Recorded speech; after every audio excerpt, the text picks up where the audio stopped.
America is a land of mysteries, where legends of elusive cryptids and unknown creatures roam in the shadows of our everyday lives. From ancient folklore of paranormal entities guarding sacred lands to elusive beasts with strange powers, each stop on this journey reveals secrets that defy explanation. Now, many of these could just be myth, but what if some are true? Welcome back for part 2 of my American Cryptids and Legends road trip, where I'll be diving even deeper into America's most chilling, mind-bending creature stories. And make sure to stick around to the end, because that's when things get really wild with the last few cryptids on this trip. Now buckle up, because what we uncover next might just make you question everything you thought you knew about the world.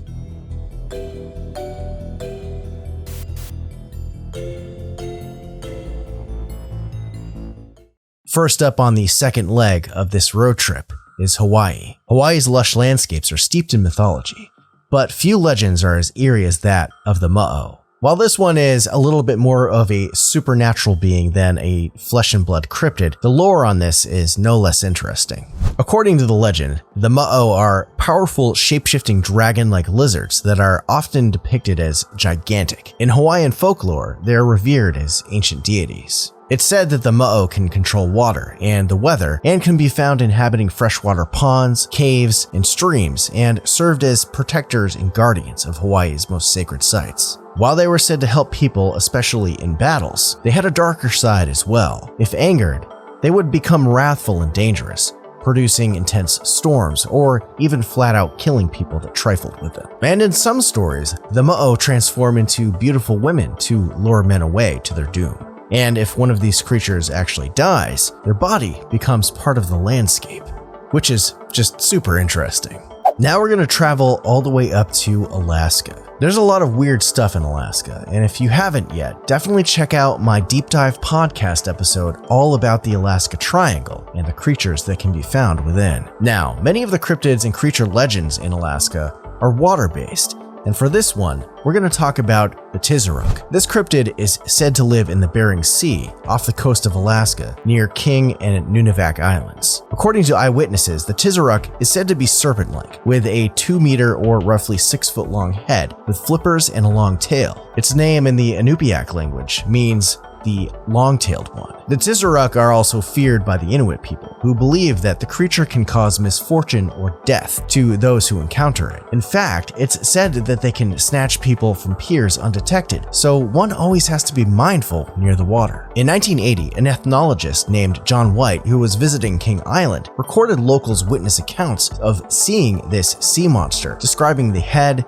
the neck, and the tail rising out of the ocean, and that tapping on your fishing boat could actually attract the creature. And there were even some members of the Coast Guard that claimed that, while rare, this creature was indeed real. Now, some think that the Tizheruk could be a surviving prehistoric whale species like the Zeuglodon, which went extinct 33 million years ago, or that it could be a sea lion, walrus, or leopard seal. Another theory says that it could be some undiscovered giant worm-like creature. Either way, you won't find me on Deadliest Catch looking for the Tizheruk. The next state brings us back into the lower 48, which is Washington State. Now, I didn't mention Bigfoot in California in the previous episode because of the Fresno Nightcrawlers.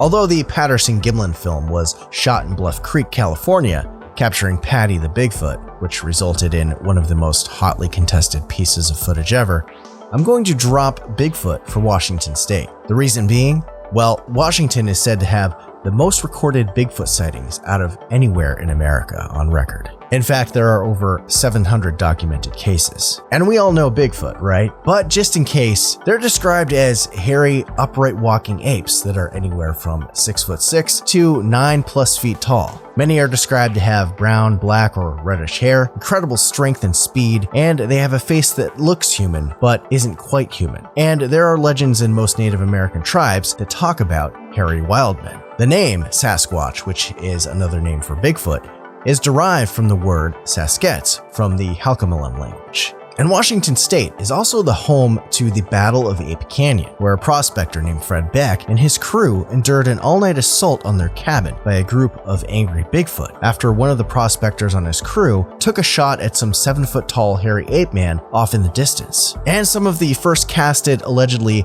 legit Bigfoot tracks came from Washington State as well, known as the Cripplefoot tracks in 1969 in the town of Bossburg. These showed that the creature that made the tracks had a foot that was pretty messed up. And later that same year, Skamania County, Washington enacted a law making it illegal to hunt Bigfoot. Now, there's also the Paul Freeman footage taken in the late 1980s that is one of the best pieces of video Bigfoot evidence out there. And more recently, there's the Olympic Project out on the Olympic Peninsula in Washington State, which has been gathering very compelling evidence that Bigfoot might just be out there. Next up is Oregon, and I'm going to talk about a creature which has been requested of me to talk about for quite some time, and that is the Gumberoo. This one comes from the fearsome creatures of lumberjack lore and is described as looking like a massive hairless black bear. In fact, the only hair on it are its prominent eyebrows and some bristly hairs on its chin. Its hide is said to be dark, smooth, and extremely tough, making it practically impervious to any kind of projectile. And while it may be immune to all of that, it does have one weakness,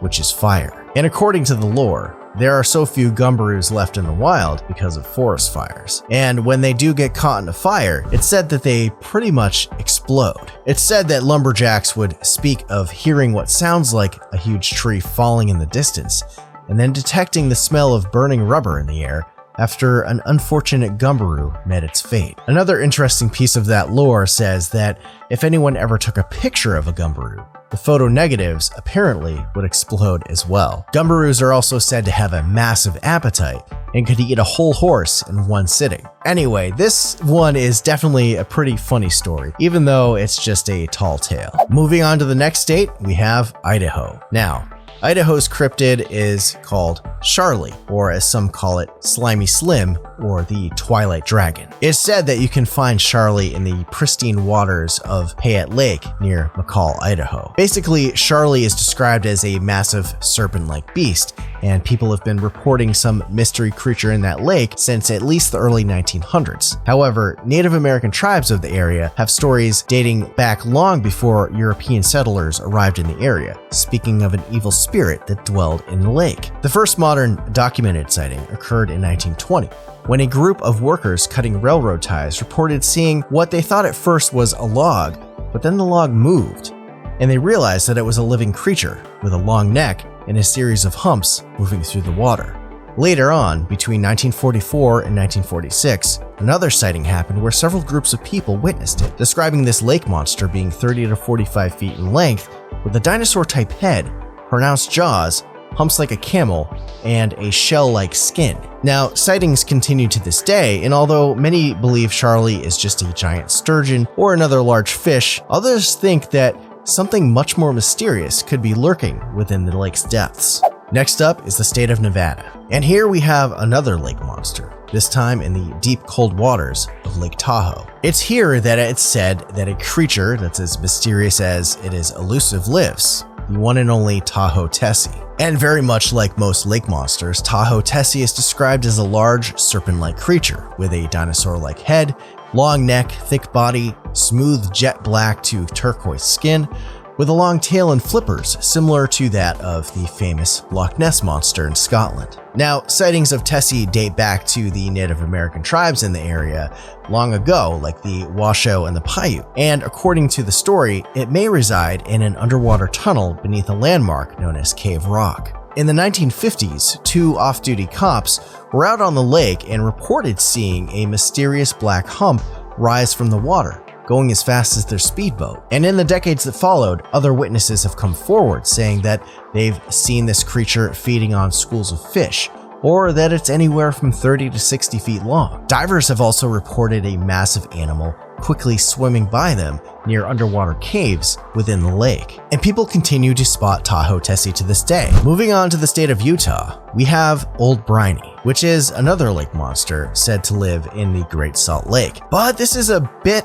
different than the plesiosaur-type serpentine lake monsters that we've been covering already. No, Old Briney is said to be a gigantic shrimp, also known as the Great Brine Shrimp. Some think that this cryptid is related to the North Shore Monster, which was another aquatic mystery creature sighted in the Great Salt Lake in the mid-1800s. Basically, Old Briney looks like a horrifically enlarged version of the lake's native shrimp species, Artemia salina, and sightings describe it being anywhere from the size of a dog to the size of a horse. It's often depicted with a reddish-pink exoskeleton and large tentacle-like appendages on its face. Some suggest that it may have evolved from a species of Anomalocaris that lived during the Cambrian period, when the ancient Lake Bonneville covered close to half of what is now the state of Utah. And interestingly, the amount of Anomalocaris fossils found around the Great Salt Lake could potentially support a species like this existing, although the size of a horse is pretty big and a little bit unrealistic. But I do have to think about the power that something that size could have, thinking of something like a mantis shrimp. Moving on, we're heading over to the state of Montana, and it's there that they have a cryptid called the Shunka Warak'in. And this guy is described basically as a large wolf-like creature, and its name means carries off dogs. The Shunka Warak'in has been part of Native American folklore for centuries, and some speculate that the legends may have originated from encounters with dire wolves or the extinct American hyena. Now, the creature gained notoriety in the late 1800s when a rancher by the name of Israel Amon Hutchins shot and killed one of these animals that was attacking his livestock. The specimen was then taxidermied by Joseph Sherwood and displayed in a local museum for years, where it was called Ringdocus. The Shunka Warak'in is often associated with livestock killings and is believed by some to be a surviving member of an extinct species or a previously unknown predator. And to this day, occasionally, an unidentified canid-type animal comes around and starts decimating local livestock populations. It might just be wolves, but maybe there is something out there that we thought was extinct and is still surviving to this day in small isolated pockets. Next up is Wyoming, that is home to probably one of the most famous and enduring legends of the American West, that of the jackalope. This cryptid is basically described as a small rabbit-like creature with antelope horns, often seen bounding across the prairie. Campfire stories were told of cowboys sitting around the fire at night singing songs to which they could hear the jackalopes in the distance trying to mimic their voices. And while they weren't dangerous, they would take any open opportunity to steal pioneers' whiskey, which would make them easier to hunt, ironically. Now, the town of Douglas, Wyoming is said to be the jackalope capital of America, and according to legend, the first sighting of one actually happened there back in 1829. And they've even got a jackalope statue in town. And since then, many fake taxidermied jackrabbits were made and can be found in many places all over the state of Wyoming and America in general. Now, jackalopes just might actually be real. However, the story is actually an unfortunate one. As it turns out, jackrabbits can occasionally contract the Shope papillomavirus, which causes them to grow these antler-like tumors all over their body and even on their head as well, which gives them the appearance of the classic jackalope. Now, this may have inspired the whole story to begin with for early settlers who had no idea what they were looking at. Next up on the list, Colorado. And this is a wild one and kind of a favorite for people. This is another fearsome critter this time, which is none other than the slide rock bolter. Now, this enormous beast is said to live on the steepest slopes of the Rocky Mountains, waiting for the perfect moment to strike. The slide rock bolter is said to have this massive whale-like body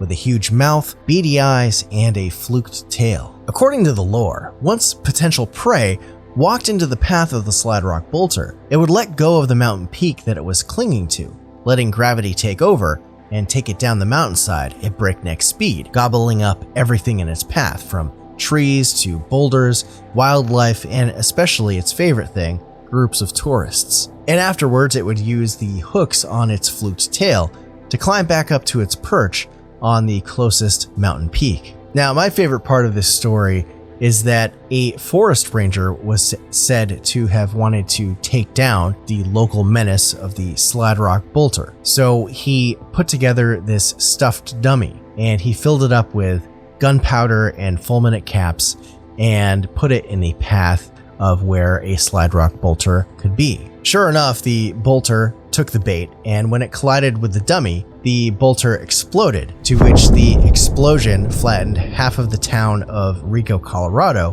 which was never rebuilt, and fed the local vulture population for an entire summer. Moving on, we've got the state of Kansas, which is said to be the home of Sinkhole Sam. According to the story, in the 1920s, two men went fishing on Lake Inman one day. And while no fish were found, a massive beast suddenly burst out of the deep end of the lake, which was called the Big Sinkhole. Naturally, this caused the two fishermen to flee. Sometime later, two other men, Albert Neufeld and George Rager, were hanging out at the lake when the two caught a glimpse of this mystery beast. They described it as looking like a giant 15-foot worm, or a snake that was as round as a car tire. Interestingly, a similar creature was also reported 50 miles south in Kingman State Lake as well. Now, some believe this creature was something prehistoric that may have come out from an uncharted cave system under Kansas that was connecting different areas. At one point, Sinkhole Sam was written about by someone calling themselves Ernest Dewey and his assistant, who was named Dr. Erasmus Quattlebaum, where they identified this mystery creature as something called a Foopengurkle, which was totally made up, and it's possible the whole thing was made up as well, as there were no further sightings of Sinkhole Sam after the 1920s. But perhaps, if it was real, this creature just moved into another lake or eventually succumbed to old age. We'll probably never know. Either way, the town of Inman still celebrates Sinkhole Sam to this day, real or not, during their annual Santa Fe Days festival. Next up is the state of Nebraska, which has the Alkali lake monster, or the Warak'in lake monster. Now, this cryptid lives in the remote sandhills area of the northwest part of the state, outside of the town of Hay Springs. The Alkali lake monster is often depicted as this massive alligator-like creature, which somehow lives in this tiny body of water. Now, according to the lore, in 1921, locals began to report seeing this oversized creature in Alkali Lake, a popular Nebraska destination for locals and tourists at the time, which is now called Warak'in Lake. The monster was described as being 40 feet long, with rough gray-brown skin and a large horn between its eyes and nose. Sightings were sparse. However, in 1923, a man named J.A. Johnson and his two friends claimed that they had a terrifying encounter with this creature. While camping on the shores of Warak'in Lake, the three men saw some massive beast in the water 60 feet from shore. They compared it to a giant alligator with a rhinoceros-like horn on its head. The creature then noticed them and began to thrash its tail violently before disappearing beneath the surface. And after this, the creature was never seen again. Some think it was nothing more than a massive catfish or a mud puppy, or that it was all just a hoax. Now let's talk about the state of South Dakota. In the Black Hills, there's said to be a humanoid creature known as the Taku. The name Taku is from the Lakota language and means big man, and it's said to be a guardian spirit that protects the land from invaders. Now, it's described as a large, hairy humanoid, very similar to Bigfoot, but with some key differences. The Taku is said to be much more aggressive than its Bigfoot cousin. Many have also reported seeing this Taku wearing a top hat. Now, modern day sightings of the Taku began in the 1970s, incidentally, while a movie crew was scouting filming locations for a zombie movie near Sika Hollow. They wound up finding these massive humanoid tracks in the dirt and wound up interviewing a number of locals about it, and found out that there was this Bigfoot-like creature which had been seen in the area recently. The sightings of Taku continued through 1977, and some even blamed mysterious livestock killings on this creature, and some also speculated that this creature may have been related to a flap of UFO sightings that South Dakota was experiencing at the time. And to this day, people still think that the Taku is lurking out there. But what it is, we don't know exactly. Next up, of course, is North Dakota. Now, compared to the other states, North Dakota doesn't have a ton of stuff going on for cryptids, but there are some prevalent legends of a creature or entity known as the Miniwashitu. This being comes from Native American folklore, and it's said to live within the Missouri River, hence its other name, the Missouri River Monster. And what it looks like is really something else. According to the legend, it's described as this 8-foot-tall humanoid buffalo creature with this reddish fur, cloven hooves, clawed hands, and it has jagged spines running down its back. It also has a horn on top of its head, and to top it off, this thing is a cyclops. Now, according to Mandan tribal folklore, the Miniwashitu is said to be a river spirit that's responsible for breaking up ice during the spring so that the Missouri River may freely flow again and provide access for fishing and drinking water. And according to the legend, you don't want to run into this thing. However benevolent it might be for nature, there is one story where a man witnessed the Miniwashitu and went insane. The man somehow made it home, but became restless and collapsed to the floor, writhing in pain until his body just gave out and he died. Now, if the story was true, it's possible that he consumed something in the wild that poisoned him. Or maybe the Miniwashitu is based on the story of a real creature and that perhaps is still out there today. All right, we're going into the final 10, and we're going to be starting to get into some really wild cryptids, creatures, and legends. So stay tuned to the end, folks.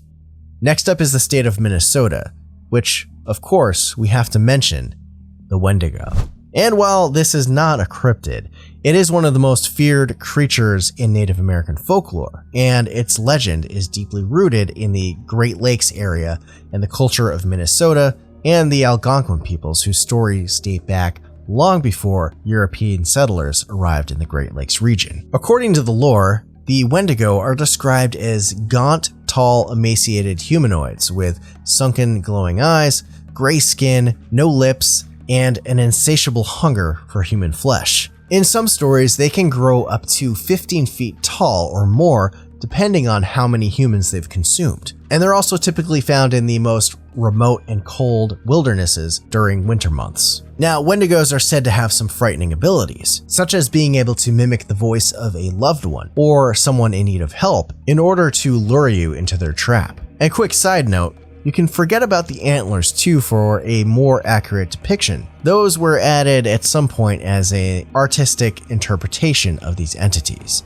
They were never described in the lore as having antlers. At the core of it, the Wendigo is said to be the embodiment of greed and starvation, and according to the legend, anyone who resorted to the taboo of cannibalism in the harsh winter months risked becoming a Wendigo by getting possessed by the evil Wendigo spirit, and they're then doomed to wander the wilderness in search of their next meal for eternity. Next up is the state of Iowa, and one of my favorite cryptid stories, that of the Van Meter visitor. Now, here's what happened. In September and October of 1903, the residents of the small town of Van Meter, Iowa, were apparently terrorized by a strange creature, now known as the Van Meter visitor. According to the story, this creature descended upon the town out of nowhere, striking fear into everyone who lived there. A man named Ulysses Griffith, who was the local doctor in town, was actually the first person to witness this cryptid. He was woken up in the middle of the night to a bright light shining through his bedroom window. And when Ulysses went outside to investigate the source of this light, he saw this large and unknown flying creature perched on a nearby telephone pole. He described it as a leathery bat-winged creature with a long beak, and it had this horn on its head, which was emitting this blinding light. Now, several other townsfolk would report seeing the same creature over the following days, and whenever it left the area, it left behind massive three-toed tracks and a horrendous stench in its wake. The Van Meter visitor is often depicted as some kind of pterodactyl, which is interesting because dinosaurs went extinct 65 million years ago, so where would this thing have come from? Now, this mystery creature was spotted by multiple townsfolk over the course of a week, and some locals even tried to take matters into their own hands after this thing was seen peering into windows and just being a general menace. And of course, some people tried shooting at this creature, but it was said to be impervious to bullets. Either that or people had terrible aim. Eventually, the townsfolk had it with this creature and gathered a large posse together, and they were able to track the creature down to a nearby abandoned coal mine. And as the posse prepared to battle the beast at the coal mine entrance, a second, smaller creature came out of the mine. And the story goes that the townsfolk opened fire with everything that they had, but whatever they were dishing out with firepower had no effect on these creatures. And after a few moments, both of the visitors retreated back into the mine. Now, the following day, however, the townsfolk, not wanting to give up, rigged dynamite all around the entrance and blasted the mine entrance shut, apparently trapping these creatures in there forever. Now, nobody knows for sure what these creatures were. Were they from the Hollow Earth? Was there a time slip going on? Were they interdimensional beings? Or maybe it was all just a hoax in the end. We'll never know for sure. This next one is just such a weird and interesting story, and we're going to be talking about the cryptid for Illinois. Over 50 years ago, the town of Enfield, Illinois underwent a bizarre series of encounters with something that was truly out of this world. The cryptid in question was the Enfield Horror. The story goes that in the early evening of April 25th, 1973, a young boy who lived in the town named Greg Garrett was playing in his backyard when he was suddenly confronted with this unrecognizable creature. After managing to escape the clutches of this thing, Greg ran inside claiming that he was attacked by a monster to his parents. Greg described this thing as having 3 legs along with gray slimy skin, clawed hands, and it had these large reddish pink eyes and stood about 4.5 feet tall. According to the story, the Enfield Horror started stomping on his feet, tearing up his tennis shoes. The encounter that really put this cryptid on the map, though, happened later around 9:30 p.m., which was with one of Greg's neighbors, a man named Henry McDaniel. He and his family had a rather dramatic face-off with this thing. Now, Henry had returned home with his wife to find their 2 kids hiding inside, completely terrified. His children said that a, quote, thing had tried to break into the house through their door and through a window which had an air conditioner in it, while Henry and his wife were out on a date. Henry figured it was probably some known animal like a raccoon or something, so he went to open the front door to check the porch to see if anything was out there. And sure enough, there was. The second he opened the door, he found himself face to face with this horrid beast. It was the same red-eyed, 3-legged monster that Greg Garrett had described from an hour earlier. Shocked at what stood before him, Henry slammed the door shut and stumbled over to his closet where he kept his .22 pistol and a flashlight, hoping that he was just imagining this beast. Henry went back to the front door, armed and ready, and opened it one more time. And much to his dismay, the creature was very real and very much still standing there waiting for him. Henry then fired a shot point blank at this creature, and he didn't miss, but all the creature did was hiss. Henry then fired 4 more rounds, which made this monster retreat, bounding off and across the street in just a few leaps before disappearing into the brush near some railroad tracks. The police were then called in to investigate and wound up apparently finding scratches on the siding of Henry's house, along with strange dog-like prints in his yard, except they had 6 toe pads, and there were also 3 distinct tracks, suggesting that this creature did indeed have 3 legs. And this wasn't the last encounter that Henry would have with this creature, although the final one is a bit anticlimactic. 11 days later, on May 6th, he was woken up in the middle of the night by the sound of the neighborhood dogs barking wildly. Henry then grabbed his pistol again just in case and stepped outside to see what was going on. And off in the distance, he could see the Enfield Horror meandering down the nearby train tracks, never to be seen again. So what was the Enfield Horror? Well, some think it may have been a misidentified kangaroo that had escaped from a zoo, or exotic pet owner, while others think that there may have been some kind of extraterrestrial connection, and others think that there might have been an occult ritual involved that summoned some kind of creature, but we'll probably never know exactly what this thing was. It is a very fun story, though. Next up is the state of Missouri, whose cryptid is the Missouri Monster, or Momo for short. So, of the sightings of Momo, which happened during the early 1970s, this all occurred in the small town of Louisiana, Missouri, which is right on the banks of the Mississippi River. And local residents started to claim that there was a tall, hairy humanoid beast lurking around town, terrorizing people and killing their pets. Now, Momo is basically another variant of Bigfoot, and eyewitnesses described him as being 7 feet tall. He was also very muscular, hairy, super smelly, very much an ape-like creature with glowing red eyes and a pumpkin-shaped head, which many think that this was a big full head of hair. And interestingly, rather than a humanoid footprint, those who saw tracks or even casted them were apparently finding that this Momo creature only had 3 toes. There was one encounter where 2 young women were having a picnic and Momo came barreling out of the nearby woods. The 2 women were terrified and ran to their car and then watched Momo eat their food before they scared him off by blasting it with the car's horn.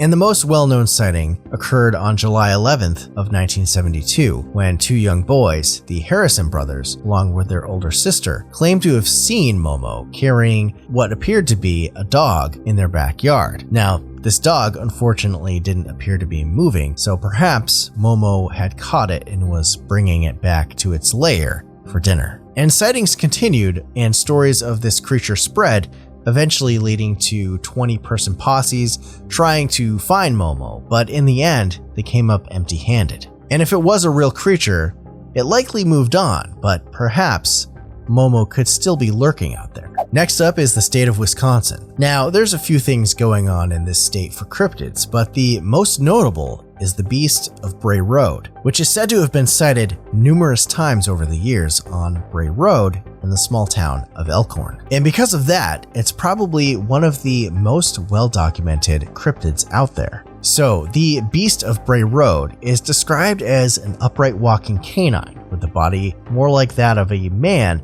but with a wolf-like head. It has brownish gray fur, glowing red eyes, clawed hands, big teeth, and powerful muscles. Unlike the Rougarou or your standard werewolf, however, the beast of Bray Road is believed to be a Dogman, which is its only state of being, as it doesn't have the ability of lycanthropy or the supernatural ability to shapeshift. Although many people do report that there is often an eerie fog or a terrible odor in the air, which is associated with encounters and sightings of these things. Now, the beast first gained notoriety in the late 1980s and early 90s when a series of strange sightings and attacks were attributed to the creature, making it probably one of the most famous American dogmen. One of the more well-known sightings happened when a woman named Lori was driving home around 1:30 in the morning on Bray Road. She suddenly noticed a kneeling humanoid shape on the side of the road. It was facing away from her car,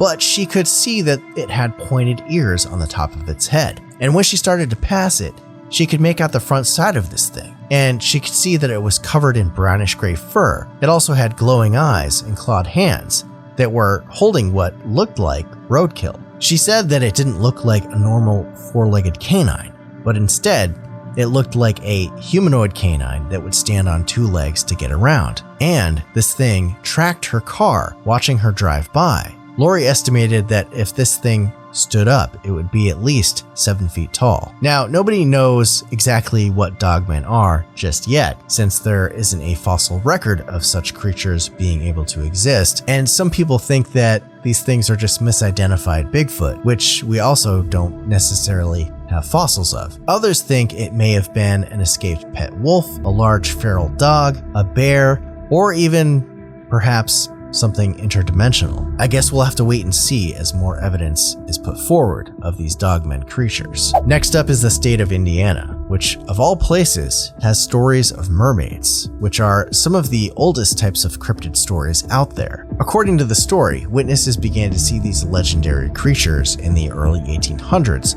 along the muddy banks of the Ohio River. The earliest mention of them can be found in an 1839 issue of a Pennsylvania newspaper, which described them as being about 4 feet high and covered with a light coat of chestnut-colored body hair. They were also said to have yellowish skin, webbed hands, and feet, which is slightly different than a classical mermaid, as these were not seen with the typical fishtail. Some think that rather than mermaids, they're actually more like humanoid, amphibious, lizard-like creatures, but with human faces, which I think makes a little bit more sense versus mermaids. Now, some people believe these things were menacing and aggressive, but most reports suggested that they were much more shy and elusive. They were said to be able to run and swim at high speeds and would often let out a horrendously loud screech if they were chased by people. In the years that followed, many people claimed to see these things around the Ohio River, and particularly in southern Indiana. As to what the Mud Mermaids were, some think that they were large lizards that adapted to an aquatic lifestyle, or they were just simply washed up fish that were misidentified. We'll probably never know. Now let's talk about Tennessee and the knot deer. Now, these Appalachian creatures are believed to be a newer type of cryptid phenomena that seems to be limited by the borders of Appalachia. And most interestingly, most of the alleged sightings of knot deer have happened in eastern Tennessee or near the Appalachian Mountains. Knot deer are described as looking like a deer, but you realize that something is off about them the longer you watch them, like their razor-sharp teeth. Knot deer's movements are said to be jerky, more like that of a baby deer, but in an adult body. Some have reported that it looks like the limbs are double jointed and longer than normal deer. Others also report them walking around on their hind legs like a human, which is pretty unnerving. And while deer getting up on their hind legs is known behavior while they're foraging for food up high or in lower tree branches, it's usually just for a few moments, while the knot deer is said to be able to walk upright indefinitely and much more like a human. Part of the lore also says that their eyes are more front-facing than a regular deer, and instead they're more human-like or predator-like. Now, skeptics argue that knot deer are simply regular deer that got chronic wasting disease, which is a prion disease that affects the brain. It's a very unfortunate situation and condition that deer can get, and it is ultimately fatal. Now, this very well could account for many of the alleged sightings of knot deer, but the hot spots for chronic wasting disease aren't even really in Appalachia, according to this map, much less eastern Tennessee. So perhaps there is some strange new creature lurking in the Appalachian wilderness. Either way, you probably won't find me out there looking for knot deer. Next up is Michigan, which is the home of the Michigan Dogman. And it's right next to Wisconsin, so perhaps this part of the Great Lakes region could be considered a kind of Dogman Alley. This story gained widespread attention in 1987 when local Traverse City DJ Jack O'Malley and his producer Steve Cook released a song called The Legend, which recounted this creature's history. Although this was done as a joke on April Fool's Day, people started calling into the radio station, claiming that they had witnessed this Dogman creature before. And according to the legend, this Dogman appears in a 10-year cycle, in years ending in 7. And as far as the history and lore about the Michigan Dogman, it's basically the same physical description as other werewolf-type cryptids, but accounts of these things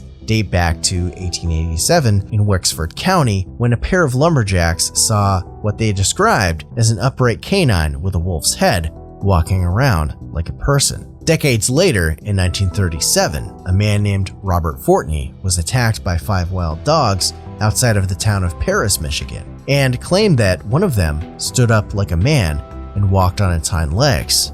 And one of the most famous encounters, which resulted in photographic evidence, came from the account of a security guard who did the night watch at a manufacturing plant in 1961. Now, this plant was near a wilderness area called the Haymarsh, and the security guard basically lived across the street. So he would hang out on his porch sometimes and monitor the place from there. One morning around 3 a.m., he heard rustling along the perimeter fence and then saw this large, shadowy figure creeping along. As he observed this figure to make sure it wasn't a person, it came into some streetlights, and he could see that this thing was not human. It was this 7-foot-tall, hairy humanoid beast with the head of a wolf. The security guard then went to grab his camera and took this picture, which shows what appears to be a Dogman.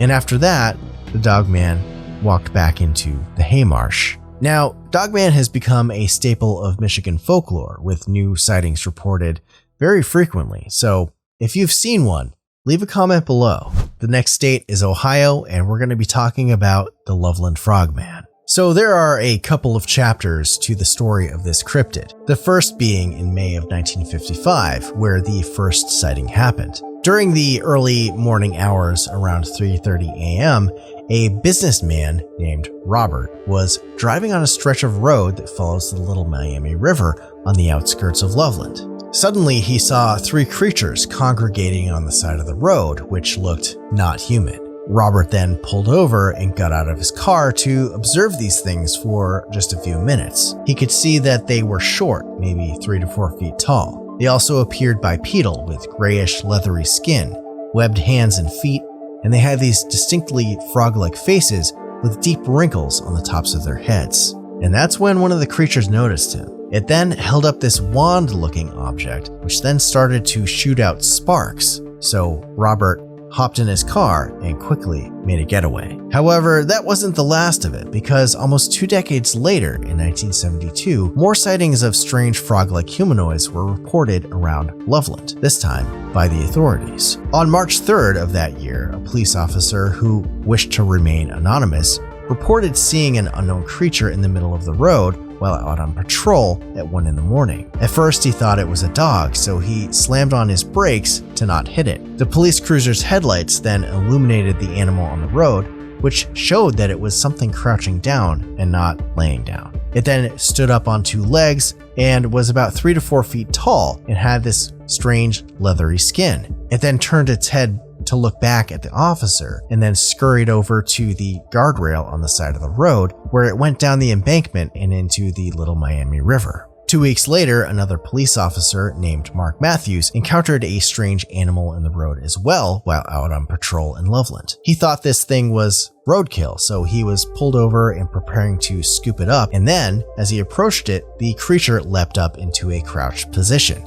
Matthews saw what could only be described as this reptilian-looking creature. And like the previous sighting, this thing also made its way over to the guardrail on the side of the road, but not before Officer Matthews took a couple shots at it with his sidearm. Matthews missed, and this frogman creature escaped into the Little Miami River. Now, Matthews has since claimed that his story was greatly exaggerated and that what he likely saw was just an escaped pet lizard. And apparently, the last time the Frogman was seen was by a teenage couple who were playing Pokemon Go in the area and noticed a gigantic frog creature in a lake that they were walking by in 2016. Although we're not sure of the authenticity of these claims and these photos, but perhaps there are frogmen really lurking in Ohio. Next up is the state of Kentucky, which has a ton of stuff going on for cryptids and legends. But one of the most well-known cases is the Hopkinsville Goblins, or the Kelly Little Green Men. While this is more of an extraterrestrial alien case, I can't pass this one up. So in 1955, in the small town of Hopkinsville, as well as Kelly, Kentucky, these towns became the site of one of the most famous alien encounters in history. On August 21st, a man named Billy Ray Taylor and his wife June were visiting family friends, the Sutton family, on their farm in Hopkinsville. Including Billy, there were 11 people total in the house, 5 adults and 7 children. So it was a busy night. Now, back then, houses in this area, more often than not, had no running water and instead relied on hand-pumped wells. So around 7 p.m., Billy Ray goes out to fetch water from the well. It was then that he noticed strange colorful lights passing through the sky, heading westward. He noticed the lights belonged to some kind of craft, so he ran back inside, thinking that he saw a flying saucer, and told everyone, and nobody believed him. That is, until an hour later, when strange noises started to be heard outside of the farmhouse. Now, Billy Ray and Elmer, who was one of the Sutton boys, decided to check out what was happening outside and grabbed a shotgun and a rifle just to be safe. As soon as they were out there, they saw it. It was some strange small creature that was up near the tree line. Whatever this thing was started walking towards them with this strange swaying motion, almost seeming to float and defy gravity. It looked like it was about 3 feet tall. It had grayish skin, large eyes, pointed ears, a small mouth, and nostril holes. It also had these spindly legs and arms, and it appeared to be wearing this silver skin-tight suit. When it got within 20 feet of them, they started to shoot at it, which did nothing. They were hitting this creature, but it sounded like their bullets and shot were rattling about in a tin can and ricocheting off this thing. The entity then flipped over and retreated back into the darkness of the woods. Elmer's brother Solomon then came out, and they went to look for this creature, sure that they had wounded it. But as soon as they stepped off the covered porch, they saw another one of these goblin creatures perched on the porch awning, looking down at them. Terrified, they retreated back inside. At this point, everyone inside is getting very scared because nobody knows what these things were, and bullets didn't seem to harm them. Sometime later, one of the Sutton brothers saw one of these creatures peering into a window, which resulted in the Sutton boys shooting out the window, which then caused this creature to flip over and retreat just like the previous one. Now, the family could hear these things scratching around outside and on the roof of the house like they were trying to find a way in, and would periodically peek in through the windows along the house. They didn't know how many there were, but they thought there could be as many as 12 to 15 of these creatures harassing Billy Ray Taylor and the Sutton family. Eventually, the family decided to flee, so they loaded into their cars and headed into town to the local police station. After giving their story, 4 city police officers, 5 state troopers, 3 deputy sheriffs, and 4 military police were dispatched to the Sutton family farm, concerned that this was some kind of gun battle between disorderly neighbors. And when the authorities arrived, they found no evidence of unearthly creatures, but they did find evidence of gunfire, holes in the walls of the house, and broken windows. The creatures returned again at 3:30 in the morning, prompting everyone in the house to leave the property. Now, skeptics think this one was just a misidentified owl, but I don't think that people would be blasting their home apart after seeing strange lights in the sky and seeing these strange alien creatures that were apparently immune to gunfire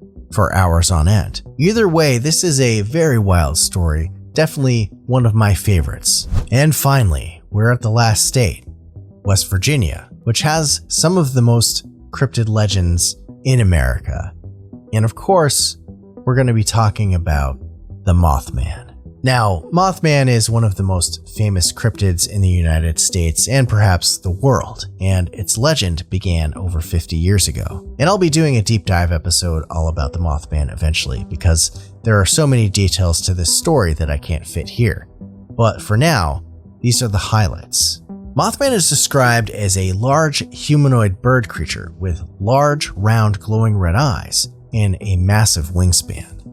The first sighting of Mothman happened in Clendenin, West Virginia, in a cemetery on November 12, 1966. It's said that a group of men were preparing a grave when they saw this massive brown humanoid creature with wings taking off from some nearby trees. Just 3 days later, north of the town of Point Pleasant, 2 couples, Roger and Linda Scarberry, along with their friends Steve and Mary Millette, were driving in Roger's 57 Chevy Bel Air, and they had decided to drive into the TNT area that night. The TNT area was the former and abandoned West Virginia Ordnance Works, which was a munitions depot during World War II, which is today the McClintock Wildlife Preserve. Now, when they were approaching the old power plant within the TNT area, Linda suddenly saw this pair of large red glowing eyes peering out from the darkness, so she screamed, which got the attention of everyone else in the car. This creature then got illuminated by the headlights, and they could see that it was this 7-foot-tall humanoid bird thing with wings folded against its back. They decided to get out of there, but that's when the true horror began. Mothman then spread his wings and chased them down Highway 62. And even though Roger brought his car up to 100 miles an hour, Mothman kept pace with them. Eventually, they lost Mothman, and after some time, decided they were probably overreacting. This was probably some known bird or animal, and that they were just seeing things. So they decided to drive back into the TNT area. And sure enough, when they got back there, this 7-foot-tall humanoid creature was still there waiting for them. And this time, they saw him quickly take off into the air, vertically, which is something that birds don't really do. At that point, they decided to drive to the local police station to give a statement about what they saw. And although the police investigated the TNT area, they didn't find any traces of anything out of the ordinary. But that wasn't the last anyone would see or hear of the Mothman, because for the next 13 months, there were over 100 sightings and encounters with the Mothman, as well as the Men in Black, UFO sightings, and all sorts of high strangeness that were associated with this cryptid. Now, this period of Mothman activity culminated on December 15th, 1967, when the Silver Bridge connecting Point Pleasant to Ohio collapsed, claiming the lives of 46 people. Some say that Mothman was seen around the bridge shortly before the disaster, leading many to believe that he was a harbinger of doom and had been trying to warn people of the coming tragedy for the previous year and a half. Now, there's a ton more to this story, so make sure to stay tuned for an in-depth look at the Mothman in a future episode.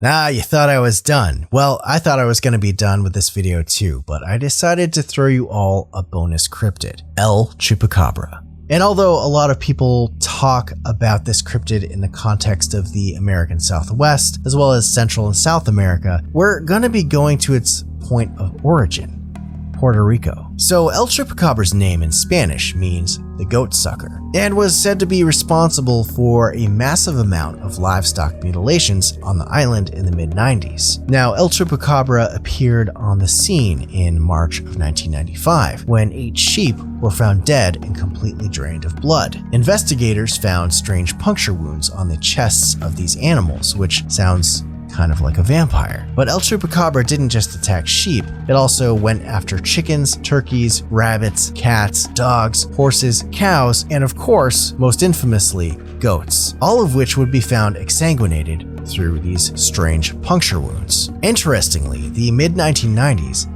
may not have been the first round of Chupacabra activity. As it turns out, in 1975, there was a series of livestock killings in the small town of Mocha. Initially, it was thought to be the result of cult activity, but later, people reported this creature that was being seen that was called El Vampire de Mocha, which was this creature that was draining the blood of animals through these 2 small circular incisions on their bodies. It sounds very similar. Now, those who actually claimed to have witnessed El Chupacabra said it was a creature that looked to be about 3 to 4 feet tall. It was somewhat reptilian with grayish skin, fangs, very large red eyes, and spines running down its back. It also had these clawed hands and feet. Some even thought they saw it had wings on its back and swore that they saw it flying down from the sky and jumping over trees. Now, this is vastly different than the Chupacabra reports in the United States, which typically describes something looking more like a coyote with sarcoptic mange. No, this thing was a lot more alien, and some people actually speculated that it just might be an actual extraterrestrial.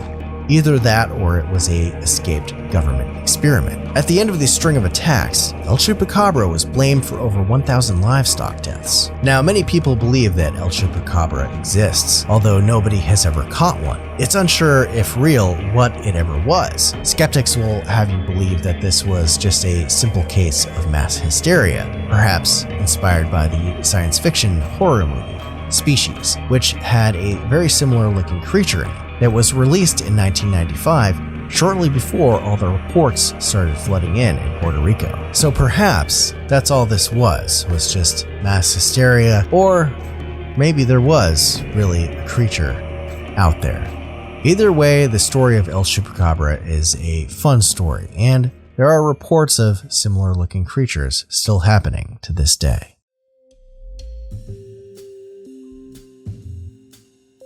Well, this was another long episode, and thank you so much for making it to the end and hanging out with me today. My name is Jeff, and this is Strangeology. If you enjoyed today's episode, leave a comment saying what your favorite cryptid was from this road trip so that I know you watched the video. And be sure to like, subscribe, and share this video because it helps me out, it helps this channel so much. Strangeology wouldn't be possible without the support of viewers like you. And I'm always looking for new topics to research, so if there is a story that you want to hear about, or you have your own story that you want to share about your encounters with the strange and unexplained, make sure to head over to strangeology.com/contact. And don't forget that Strangeology is also a podcast. I post episodes here on my channel, but you can listen to them on any podcasting platform out there if you're looking for deep dives into 14 topics or interviews with authors, researchers, and experts who deal with the strange and unexplained. I do my best to keep to a bi-weekly release schedule, but with more support from you all out there, I can kick things up a notch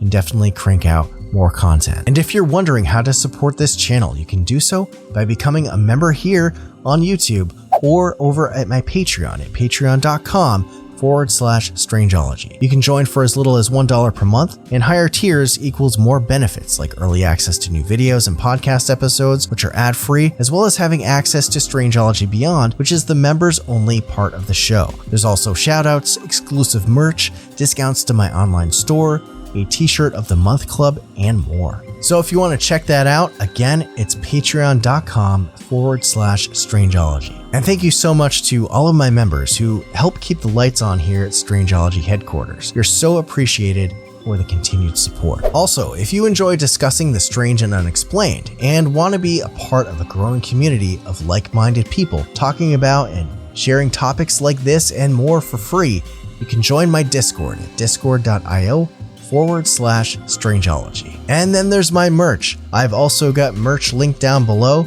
but I have even more available on my Etsy shop. And I've got a wide range of cryptid, alien, and otherwise Fortean designs on things like t-shirts, tank tops, sweaters, hoodies, mugs, stickers, pins, magnets, postcards, and more. You can check it out at strangeology.etsy.com to grab something for yourself or someone you know who loves the strange and unexplained.